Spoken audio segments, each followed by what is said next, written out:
Our next speaker is going to be Jack Zhou from China, and he's going to be reporting on the use of the internet and worker-generated media. Welcome, Jack.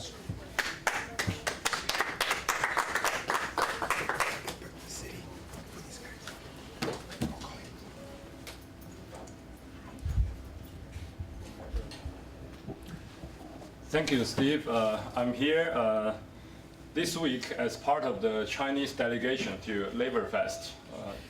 I've done some translation work, but Steve is very kind to give me this speaking opportunity, in part because my university required me to present in the conference in order to give me leave. Okay, I'm not asking them to. I'm just asking for autonomy to do my work. But that's how comrades help each other in a revolutionary cause. And so I really appreciate that. And my talk, like Steve just talked about, I really learned a lot, from Alice's presentation. I think there are so many things that's similar, okay, in China, like in Turkey, or in Africa, and even in other parts of the global South. And my talk, this 20 minutes, is going to be, because it's only 20 minutes. Okay, but I've been working on this topic for like 10 years. So it won't be enough anyway. And so my goal is only to give a bird's eye view. And I mean a bird that flies really high, okay? In part because China is a very large country. And yes, there are many patterns that we see in other countries, okay, like Turkey, okay, that we also see in China. But at the same time, China also has its characteristics, okay, not capitalism with Chinese characteristics, okay, but real digital working class struggle with Chinese characteristics. And this is the kind of digital struggles that I have been trying to come to terms with. And if you want to know more about the early history, okay, even pre-internet history, okay, I had a book, 2009 MIT Press book called Working Class Network Society. Okay, you can start from there. And my talk today is mostly based on my next book. It's called Goodbye iSlave. Okay, it's like iPhone, iPad, iSlave. Okay, and this I hope it will it's going to be published by University of Illinois Press, probably around the end of this year, I hope. So in this new book, I summarize. The first thing is there has been a long history, okay, of working class struggles using internet, and especially the kind of interactive, okay, social media or online chatting, okay, more on-one kind of media, okay, not the kind of Web 1.0 using one website to essentially use the internet to broadcast one way to the world. For Chinese workers, they first, okay, I think the other night we were talking about Puerto Rico, or just now we're hearing from the Turkish experiences that the real workers' democracy needs to start to grow from bottom up. Okay, once you use that broadcast model, it usually is very easily to be hijacked by people who are not workers, right? And so it's really this kind of more P2P kind of, okay, interactive grassroots media. That's where working class solidarity, meaningful working class solidarity, starts, which is particularly important in the context of China, okay, one of the very few constitutional communist countries in the world, okay, but workers have lost control of the mass media, okay, and of the unions, okay, so we have similar problem of yellow union in China too, okay, so I don't care about whether you call it a union or you call it, okay, workers' TV station, I don't care. What I care is whether there are meaningful ways for workers to share their life experiences, their difficulties and their struggles, okay, to fight the class war. And if we look at this history, okay, internet history is very long. When we talk about 2004, okay, that's 11 years ago. By my research, there were 3 major strikes. Okay, before 2004, there are already many, okay, worker strikes, okay, in foreign-owned enterprises, in Chinese state-owned enterprises. Every year there are thousands, but the state has been very successful, okay, until that point in time, to use number one, mass media censorship, number two, yellow unions or equivalents, okay, to prevent the words from going out from the neighborhood, to isolate the working class, to suppress them in isolation. But then in 2004, there are three strikes. One in northwest China in a province called Shanxi, another one in Chongqing in southwest part of China, and the third one is actually called Uniden. It got UNIDEN. Okay, New York Times reported on this Uniden strike because its main product is making cordless phones for Walmart. Right? And this is this factory is next to Hong Kong. It's in the town called Shenzhen, where most of the iPhones are being made. Okay, and so so in this this was the first period, the beginning, the period of QQ. QQ is basically the Chinese version of ICQ. So this is what I would call the first generation, G1, okay, or 1G, okay, of working class social media in China. Okay, they use QQ and QQ group. You can use. This is, if you still remember, ICQ. Okay, so this was the Chinese copycat of ICQ. You can use it to form groups. And even to this very day, okay, QQ and QQ groups are still very popular because you can pay very inexpensive mobile internet fees to use them. Okay, and usually it's like I think it's now like $0.50 or $1. You can use it for a whole month. Okay, very low entrance fee, and it can also be used for small images. Okay, so this started from 2004. That's the first generation. Second generation would be BBS and forums and poetry, and in this second period they move on more to images and videos. Okay, QQ, I would still some people still say. It's before 2004. Workers already started to use QQ, but 2004 was the year when I could find archive, okay, to show they actually used it to have real strikes. But then 2004 was also the same time when workers started to use online forums. These are commercial portals or bulletin board systems. And then there are more images and also blogs. Okay, I should put down blogs as well. Some of them use poetry blogs, like several of the Foxconn workers. Foxconn is the largest company making half the world's electronic gadgets, okay, including all the many of the Apple products. Okay, and the best way for worker poets is actually to use a blog. Okay, to put their blogs and then with images. And gradually, when we get close to 2007, 2008, a video started to become popular. There was one major case of the Ole Wolf. It's a Danish company in eastern China, in Shandong province. And the struggle started in 2006 and lasted until 2009. And one of the most important things that came out from that strike was a worker named Zhang Jun, worker representative. He was using mobile phone to produce video, and that became very influential. And that was by my labor activist, sociology friends. They realized they recognized that union from the Ole Wolf struggle as the first independent shop floor union in China now that was born out of real worker struggle. And then later on, recognized by ACFLTU, the official union, but it really came out from this online struggle, this offline struggle, in which the online video was a very important part of.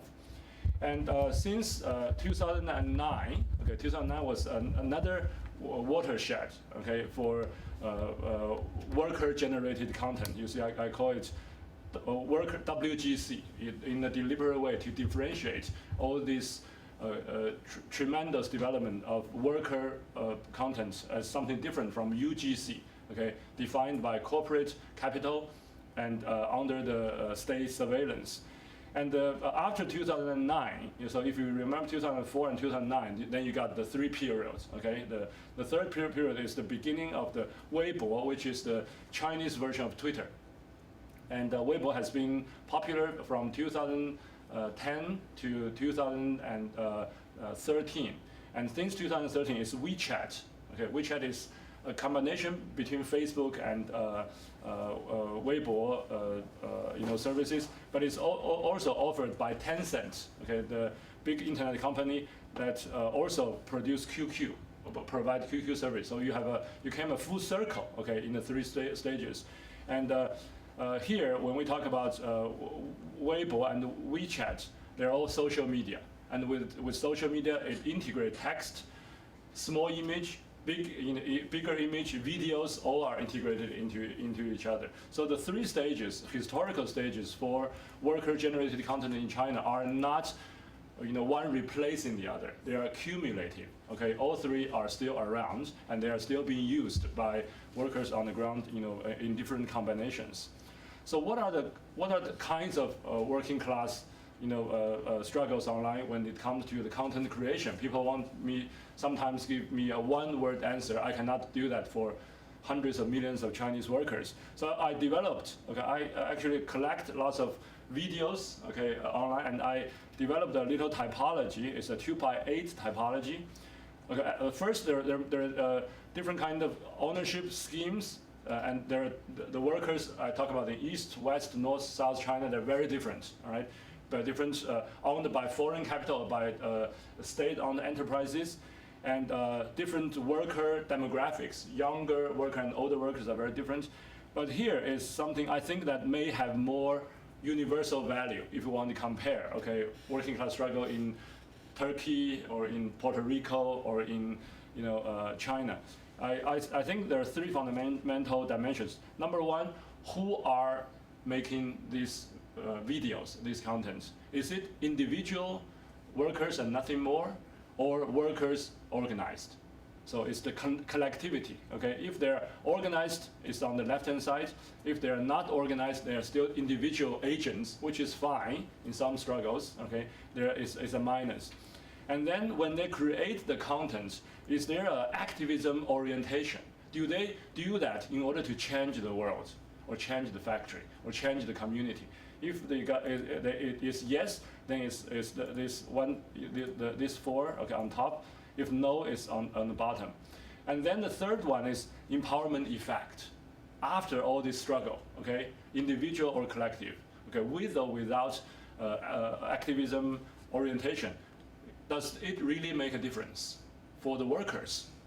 Right? So this would be the plus and minus. If we apply these three dimensions, there would be, logically speaking, 8 possibilities. And this is, in sociology, we call this property space analysis. And the 8th one, I don't call them WGC. If it is individually produced, not to change the world, and have no empowerment effect, then it's only helping Mark Zuckerberg or his Chinese equivalents to get rich. It's not helping workers in any way. So what I'm more interested is in the first 7 cases. I won't have time to explicate all these 7 cases. You can wait for my book to be published to read about them. But the general point is that there are many different types. Each dot in this typology is actually one worker struggle. I cannot have time to go through all of them. Some of them are almost as large scale as Gezi Park, but not really there. But then there are a whole system, of worker-generated content. Maybe if we go to a country like Turkey, maybe we can do this again, and the actual distribution of the video will be very different. And I want to talk also about not just the rosy things, the powerful things of the internet. I think we've heard a lot about it, and I have experienced it, how workers, I myself also do multimedia, action, training, with NGOs, with workers, all right? And I always see them do this better than me, and they're even more enthusiastic than me, in part because, over the past 11 years, I've been seeing more failures. I think this is normal for working class struggle, for the gender movement, for any kind of progressive movement in the conservative world. There's always more failures, than success. So my role as a intellectual here is to also remember and analyze the failures, so that we learn from the failures to prevent them from happening again. okay, for the empowerment. So there are hidden injuries of worker-generated content. Most fundamentally, it's a political economy problem, because at the very end of the day, workers do not own Apple, or Samsung, or Google, or YouTube, or Youku, okay, or Tudou, okay, these are the Chinese equivalent, or Baidu, okay, this is the Chinese equivalent of Google. And then under that kind of political economy, okay, structure, what we see more, in this black part, okay, the user-generated content is still that, the lines between, okay, worker-generated content and UGC are not absolute, okay. It's oftentimes that workers, they generate their own content. It's like racism, okay, let's be frank. Racism is not only created by the power elite, okay. Workers themselves produce racist, okay, words, images, slangs, okay, all the time, all right, laughing at each other, okay, and so the labor strata, okay, the labor aristocracy and, okay, the lower class, okay, the tension in between, sectorial divisions and ethnic or quasi-ethnic divisions. By quasi-ethnic, we mean because most of the Chinese working class are of my ethnicity, okay, are the Han ethnic group. But the Han people from northern China or southern China, western, eastern are very different. Their accent are different, the way they dress, the way they look are slightly different. So not fully, okay, not fully ethnic divide, but we've seen lots of, okay, worker-generated content. We're talking about not just workers fighting, okay, the guards, but also, Hunan workers fighting Hubei workers, right? And that violent clashes sometimes also got lots of, okay, also went viral, and that's very bad for, workers' solidarity. And also these visual materials, especially, I want to echo, this morning we talked about how visuals are important for the illiterate and semi-literate. But at the same time, visual images are open. Okay, the same image of police brutality can be interpreted as, okay, a trigger. Okay, we should be united against the brutal police. But it could also be interpreted, okay, at the same time, because it's open text, as a way to say it's okay to use violence. Okay, other guards, other police in another city say, oh, it's okay. You see, in southern China they're beating up, workers. We should also beat them up. Okay, or workers are, okay, by nature violent. They like violence. Therefore, okay, it's okay to use violence. When there's any disagreement among, workers. Okay, or with the. So it's this kind of open text, okay, visual materials. That's another hidden injury. And finally, is something I think I already talked about, but the American scholar, okay, Jodie Dean, who's also involved. She calls herself a member of the American typing left, okay, in the Occupy Wall Street movement. Right? She talked about this as communicative capitalism. Okay, again, when we are using these communication technologies, okay, maybe, okay, at the end of one day out of 365 days of a year, worker win a battle. But if we look at the whole cycle of the Silicon Valley economy, maybe you win one day out of the year, but most of the time of the year is the capitalists, who are winning. You are becoming free labor. Okay, this is scholar Terranova in Goldsmiths College in London talk about this. We become free labor in our labor struggle. When we use digital media, we actually are producing more traffic for Silicon Valley billionaires, okay, who are not paying us a single cent. Okay, so in that sense, this free labor exploitation is even more crude, is even more enslaving. And so, but I don't want to end on a pessimistic note, right? So these are only things to keep in mind, and I think we can think about more exciting, emerging alternative solidarity. This is also come from my personal, reflection about 20th century working class solidarity in China, how it has worked for a few decades and not working for other decades. Okay, when workers struggle, win a few, years, but could also be used by other forces outside the movement. One thing has to do is, I think it's in China as much as in other parts of the world, is the dominance of the industrial male figure. Okay, it's the typical, when we talk about the working class struggle in China, people would immediately think about a muscle man, okay?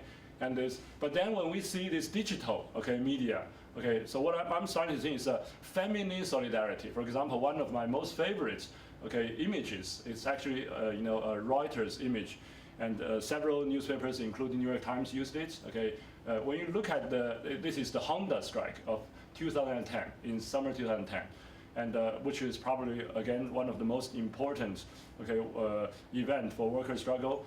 And when Hong Kong journalists went to the Honda factories to interview them, these guys, who like to talk, we are the leader, But if you look at the actual photojournalism images, it's almost all factory women, Most of them, we talk about the Chinese workers are working, most of them are electronic, manufacturer jobs. They're factory women.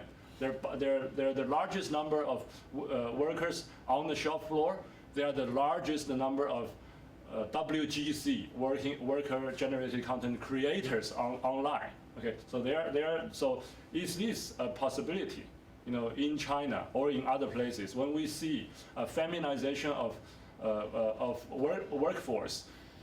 That can that become with the digital media? Can that become, and also with the lowering of labor organizing thresholds?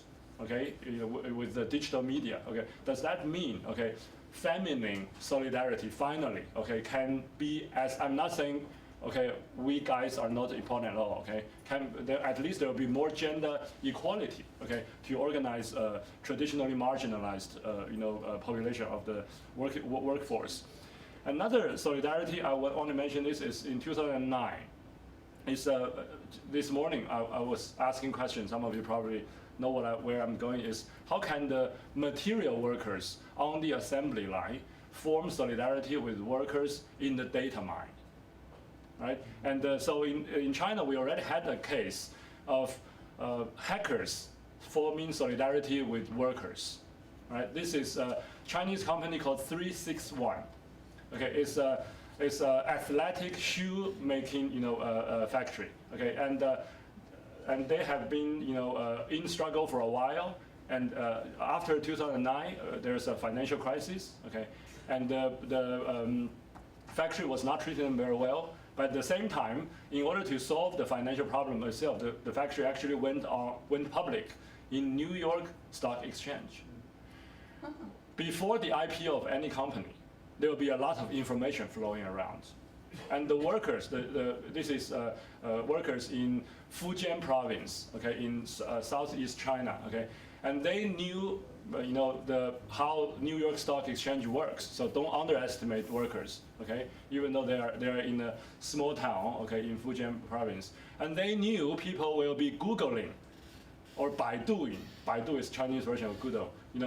This company called 361 before the IPO. So what they did is they talked to hackers, who probably were not very well paid programmers, in China, who are familiar with a specific technique. In this room, people were not too far away from Silicon Valley, so people in this room may have heard of it. It's called search engine optimization. Basically, it means when the potential stock buyers want to do research on you, when they Google that company 361, it comes out thousands and thousands of entries about the strike, about how the factory has been suppressing workers, not the company itself. So it was probably the first ever. I'm pretty confident in China, at least. Maybe it's the first ever in the world that workers forming solidarity, taking cyber war. Don't just think about cyber war as something Pentagon or the Israeli armed force or Moscow can do. Workers have been using it, right? We call this Google bombing. Google bombing. Okay, fantastic. I learned something new here. And back to this room, how can we be part of this, okay? And movement, it's not just maybe I'm too old to do Google bombing, okay? But we can at least the next time when your mobile phone, fails, there's another way to do this. Phone is called Fairphone. I'm a little surprised. For a whole week, I've been in the Silicon Valley. Close to nobody heard about the Fairphone here. This Fairphone has just won the 2015 fastest growing tech startup in Europe award. It is made in China by Chinese workers, and the materials are coming from Congo. This is their website. Okay, so it's a Dutch social enterprise. I hope it will open up. So this is their website. And this is their last generation. It's the first generation, okay, it's a 3G phone. What you are seeing over there, the 5,000, they sold more than 60,000 of this phone, okay, which is basically the social enterprise Fairphone redesigned the global system of smartphone business, all right? And then this 5,544 means there are 5,544 people ordered it in Europe. They only do this in Europe now. I have to have a European friend to buy this, okay, and ship it for me, all right? But then so just look at this website. It's a new way, okay, to create a loop from raw material production in Congo, not by slave workers, okay, under the gunpoint of the warlords there, and then produced by Chinese workers, not under the semi-military management of Foxconn, okay, working so hard and making so little. Every $100 made from this phone, okay, $10 would go into a worker welfare fund. Okay, that's 10% compared to 1% of what Apple is giving as salary. I'm not even talking about salary. Okay, the 1% of iPhone is going into workers' salary in China. Okay, but this is 10% for worker welfare funds, and that welfare fund usage is going to be is decided democratically by worker community. Okay, a committee to decide how to use these funds, and at the end of the day, there's a ecological way to recycle and reuse. Okay. The raw materials and the parts, okay, for a green phone, okay, and so check out this website if you have friends, okay, and join the movement for China and for the world. Thank you.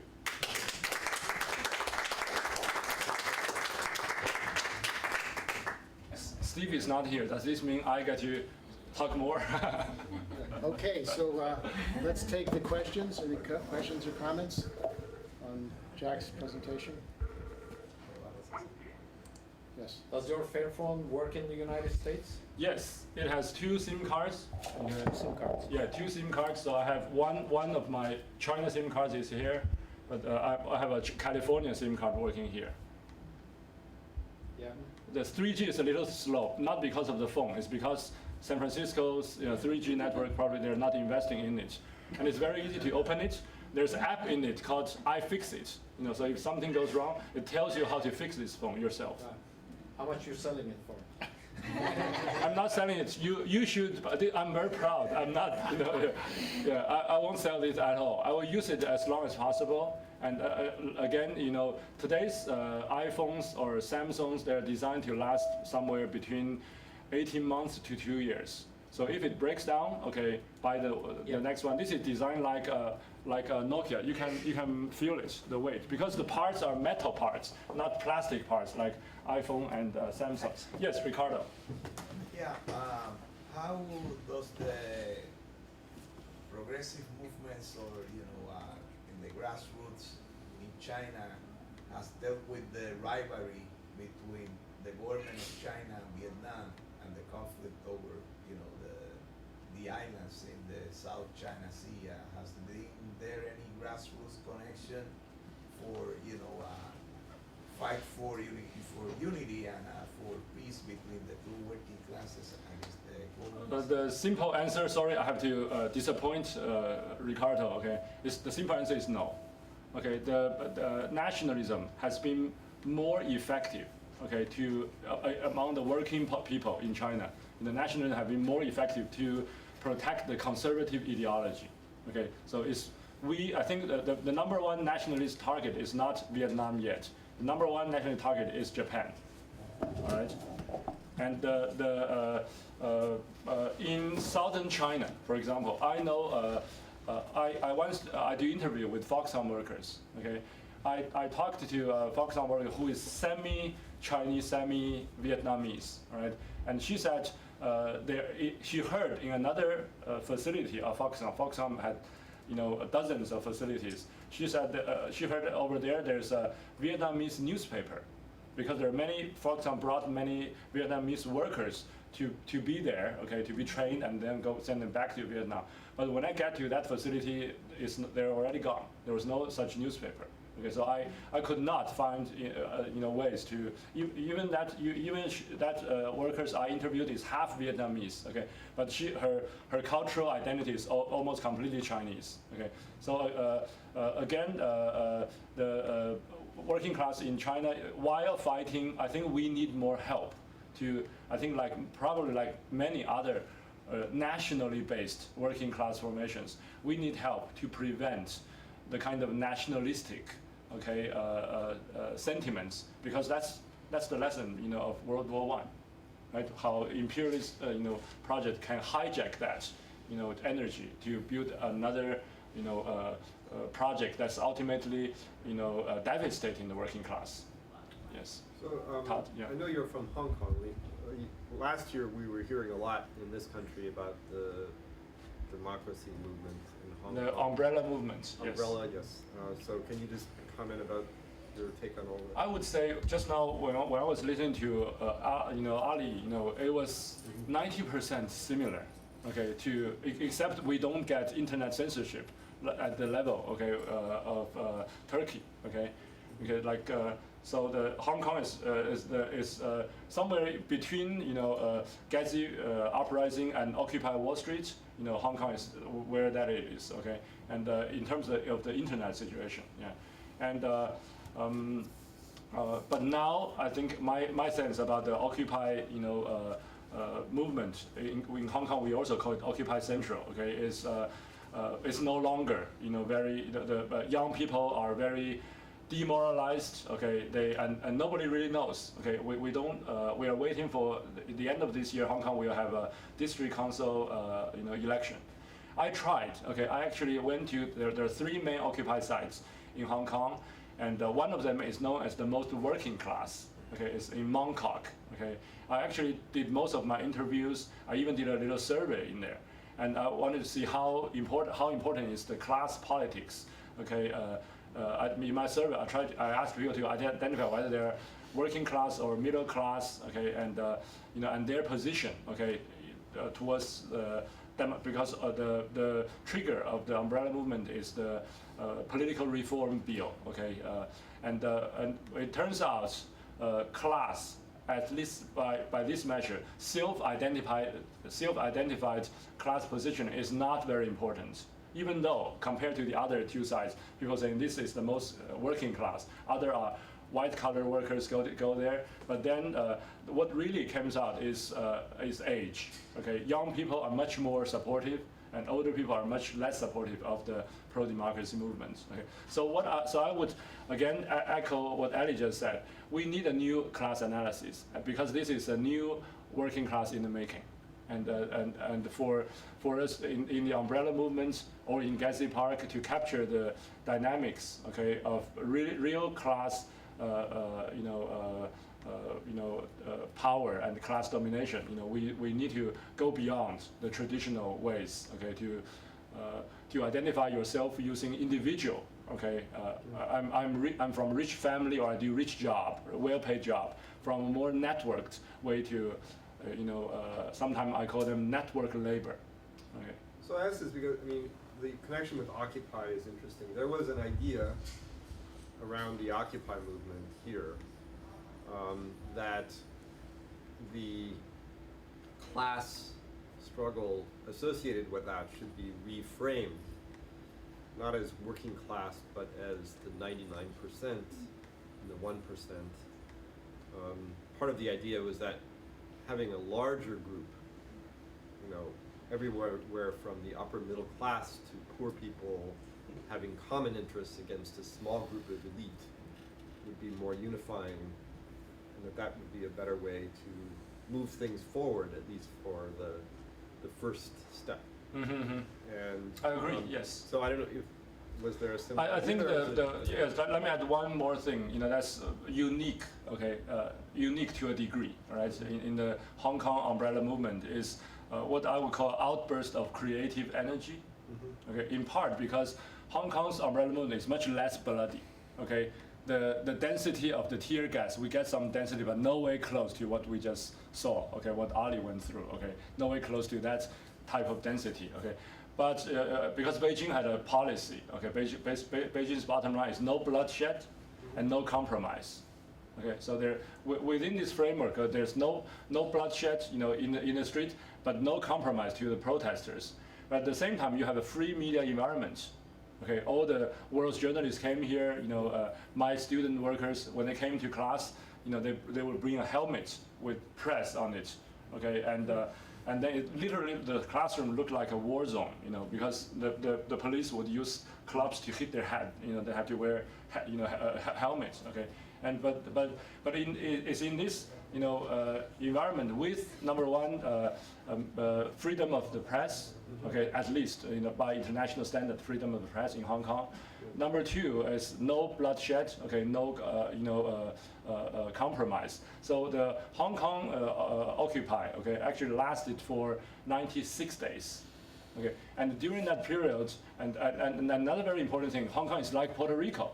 Okay, the Hong Kong does not have sovereignty, so Hong Kong has to communicate to Beijing. Okay, so it's really about communication, about persuading Beijing, or, you know, while also, you know, getting international support. Okay, including from the longshoremen, you know, union in San Francisco. All right, and so it became the digital media. Okay, component is I would say heavier. Okay, than many other. Okay, even if you cannot occupy Beijing in Hong Kong.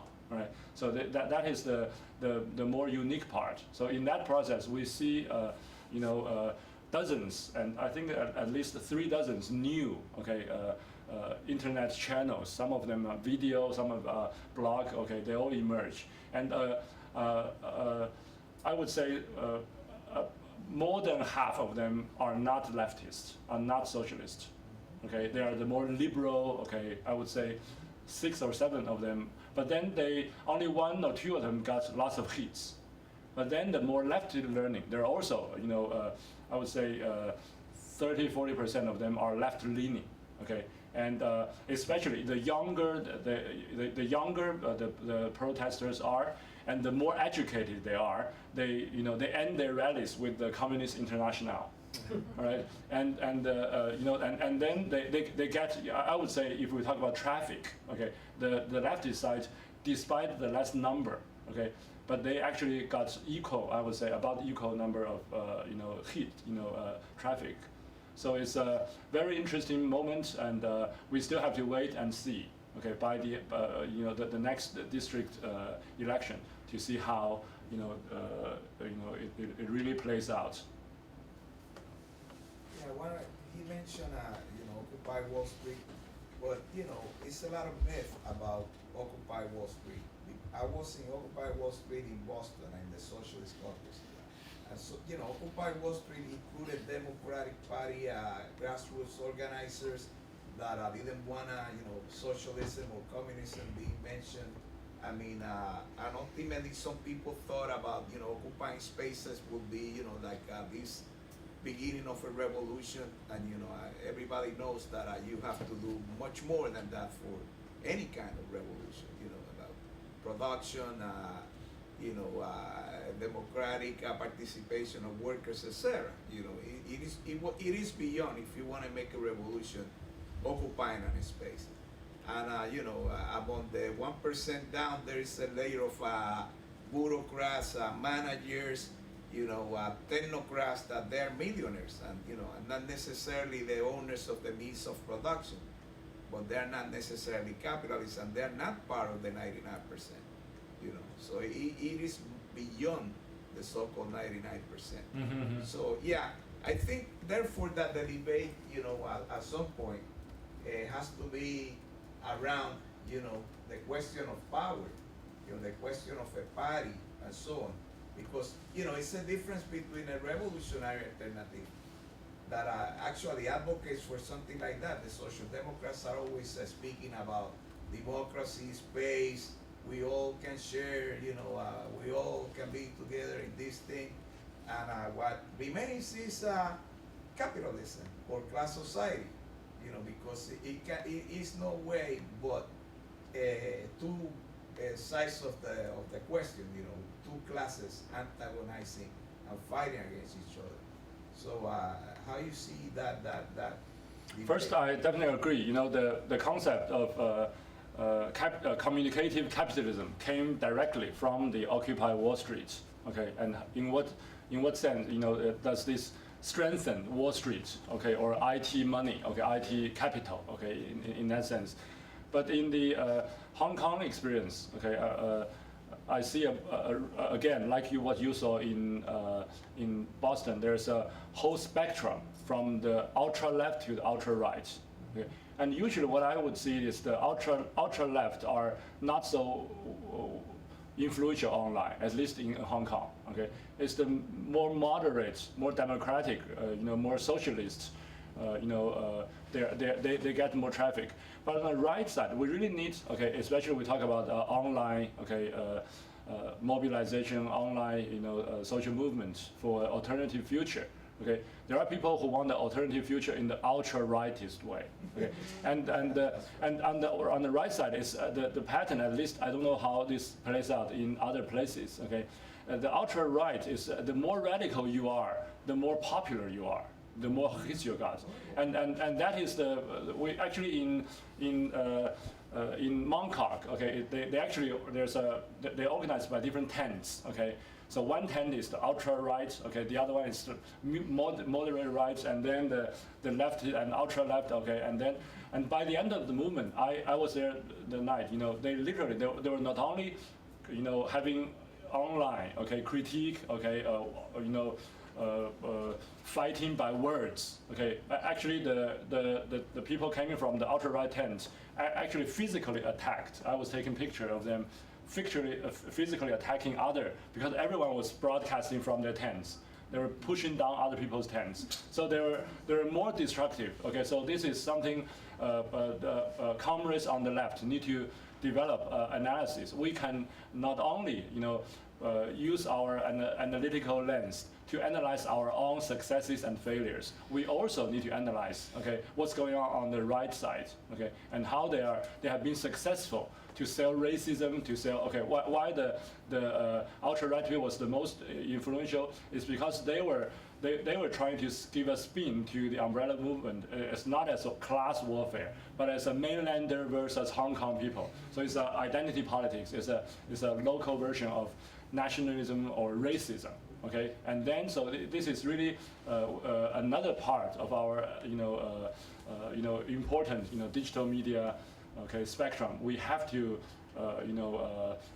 focus on. Otherwise, we would ignore it at our peril. Okay. Any other comments?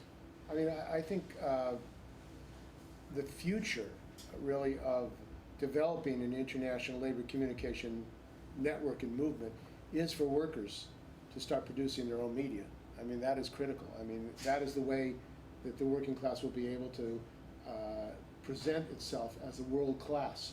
And I think that's what we are working towards. I mean, it's not just one country, it's not just one part of the world, but as a global working class. And I think the importance of the idea of workers controlling the platforms for worker-generated content is critical.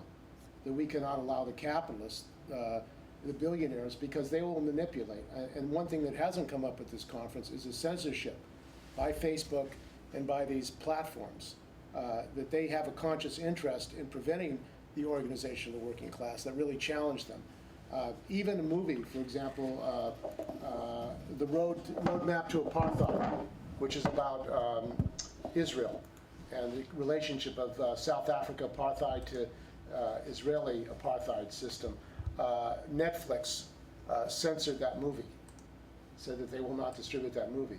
So the control of these platforms is a very important thing to understand. And as more and more worker content is generated, I think it's going to be critical to build platforms for workers so that they can have uncensored voices on a global level and communication and solidarity, and that's what's critical.